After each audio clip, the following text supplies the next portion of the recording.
Isang Uber driver ang nahaharap ngayon sa kasong sexual harassment matapos na bastusin umano ang anak ni DENR Assistant Secretary Romel Abisamis.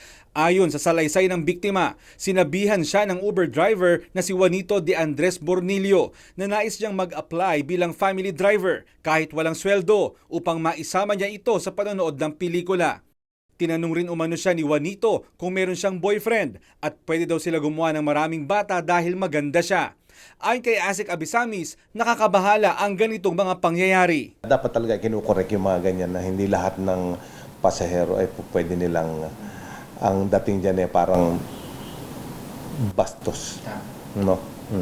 Kasi personal, niyayaya kang mag-date, niyayaya kang kumain sa labas.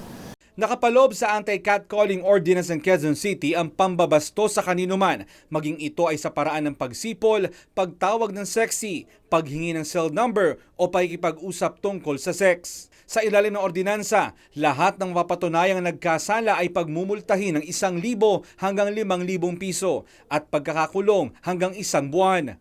Bukod sa kasong kriminal, nagsampa rin ng kaso sa LTFRB sina Attorney Ariel Inton ng Lawyers for Commuter Safety and Protection. Violation ng driver na pwedeng maapektuhan yung accreditation ng Uber. If you could recall, marami na rin kasing mga reklamo, hindi lang ito, committed allegedly by Uber drivers.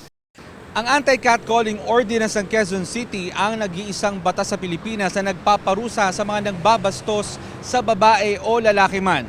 Ayon sa mga biktima, kung nais itong mai-adapt sa Kongreso ay mas magandang mapag-aralang mabuti upang maging kapaki-pakinabang sa lahat. Mula dito sa Quezon City, ako si Mon Hocson, umahataw sa balita.